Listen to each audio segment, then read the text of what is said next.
Presidential bets continue on the campaign trail today after holding grand proclamation rallies on Tuesday. The COMELEC, for its part, is looking into health protocol violations in yesterday's campaign kickoff. Authorities have identified persons of interest in the disappearance of 26 eSabong players. And in COVID news, the Octa Research Group sees the number of new infections in the country falling to 3 digits in March.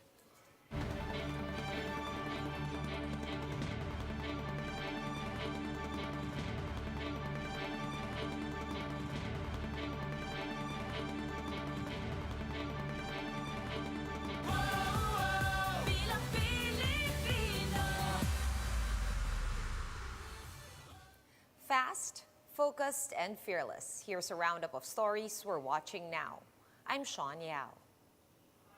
Presidential aspirant and Senator Manny Pacquiao visited the Pacman village in Sarangani on day 2 of the official campaign period. We have Mon Gualvez joining us live from General Santos City for the specifics.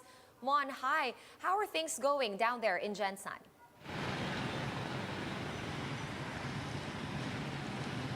Sean, Senator Manny Pacquiao vowed to prioritize housing, which will be part of this 22-round priority agenda if he wins as president in the upcoming elections. This is why Pacquiao went to the Pacman village in Sarangani together with the senatorial candidates to show that he is serious about the matter. Presidential aspirant and Senator Manny Pacquiao visited Pacman Village, which is one of his housing projects in Sarangani and General Santos City. 2,000 units of 35 square meter lots were constructed in this village. Pacquiao said that he is serious in wanting to offer free housing for homeless families. According to his camp, 10 million families nationwide either rent their homes or do not have homes of their own. The presidential aspirant is also planning to expand the housing projects to other provinces. His senatoriables Raffy Tulfo and former Governor Lutgardo Barbo also support the initiative. Typhoon Yolanda victims were some of the beneficiaries of the free housing. Sean, in other matters, Senator Manny Pacquiao confirmed that Nery Colmenares is no longer part of his senatorial slate. This is because Colmenares and the Makabayan Bloc already showed their support to Vice President Leni Robredo's presidential bid. But Pacquiao still appeals to other guest candidates that they should not somehow endorse other presidential aspirants. Sean? All right, lots of shifts in senatorial slates today. Thank you and stay safe. Mon Gualvez reporting to us live from General Santos City. Thank you, Mon. And Senate aspirant Herbert Bautista is also no longer a part of the Lacson Soto ticket. In a press conference in Quezon City, Presidential bet Ping Lacson said they received a letter from Bautista saying that he wants to represent the Nationalist People's Coalition, or NPC, in the Bongbong Sara unit team. Recall that Bautista filed his certificate of candidacy under the NPC, which is chaired by Vice Presidential bet Tito Soto. The tandem says they are at a loss as to what drove Bautista to make the move. And presidential aspirant Isko Moreno and his team visited Rizal and Marikina today, skipping their usual motorcades due to a lack of permit. Romel Lopez with that story. Presidential aspirant Isko Moreno and his team visited Rizal province in the second day of the official campaign period. A jam-packed covered court welcomed Moreno in Barangay San Isidro. His running mate Dr. Willie Ong assures health protocols will be observed during their rallies. Lagi po tayo sumusunod sa mga COVID protocol. Nakikita nyo naman, lagi tayo nakamask, di ba? Alam nyo naman, tinamaan ako ng Omicron, talagang maingat tayo. Ang malaking bagay talaga dapat open air.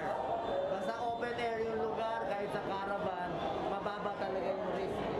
Pero pag sa closed space, dun talaga ang... Moreno's senatorial slate are all present. Samira Gutok and Carbalita belted out OPM classics after stating their platforms. In his turn to speak, the mayor said he was overwhelmed by the people's support. Moreno also met with Rodriguez Rizal Mayor Tom Hernandez, who vowed support for his presidential bid. Hernandez previously casted support for Senator Bongo, who withdrew from his presidential race. Namin. Nakikita ko sa inyo, galing po kayo sa hirap. Naintindihan niyo po yung mga sentimiento ng ating mga kababayan.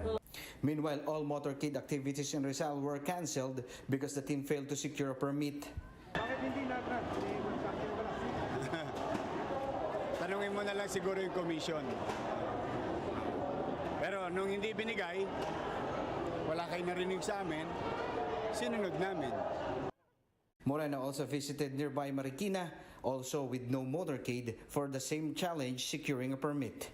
For News 5, Romel Lopez, We Are One News. The Commission on Elections says that it will clarify with other concerned agencies the protocol on the use of government resources during campaign season. This comes on the back of some netizens pointing out that Bongbong Marcos's camp used a government vehicle during a motorcade in Bulacan, just one day before the official start of the campaign period. For his part, COMELEC spokesman James Jimenez said the incident is not covered by election law if it indeed happened before the start of the official campaign period. Obviously, at first glance, there seems to be a problem because, of course, government resources cannot be used for partisan political purposes.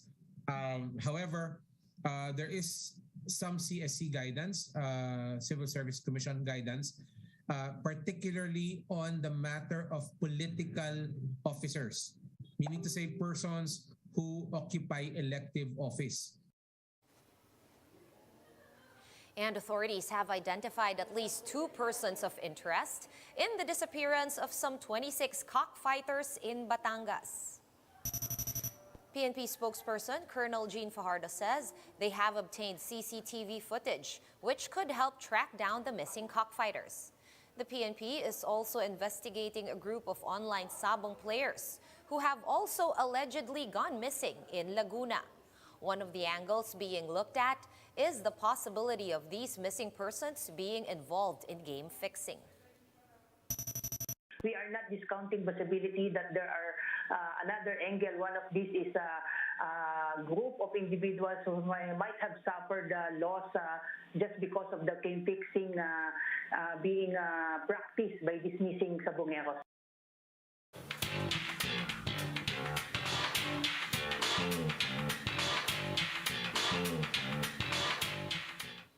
And Tony Gonzaga confirms that she has stepped down as the main host of Pinoy Big Brother. On Instagram, Tony said it was a privilege to have hosted the ABS-CBN reality show for 16 years.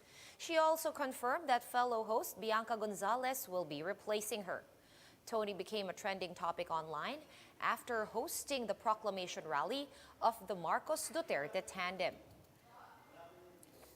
Let's now take a quick look at today's other top stories.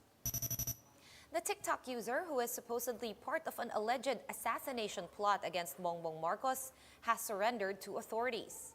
The person claims that the TikTok account is not his and that his name was just used. The Octa Research Group says the country could see COVID-19 cases drop to 3 digits by March if the downward trend continues. Metro Manila could also be downgraded to lower risk category once the hospital utilization rate goes down to 30%. And the World Health Organization reports that new global COVID cases are down 17% from last week. However, COVID fatalities increased by 7%, with the global death toll now above 5.7 million. For more updates, visit News 5, The Philippine Star, and Business World online. Visit our website, onenews.ph, for more in-depth analysis. You can also catch One News on the Signal Play app. Register for a free account at www.signalplay.com and stream One News live anytime, anywhere. Masks on, wash hands, and stay safe, Philippines. I am Sean Yao. We are One News.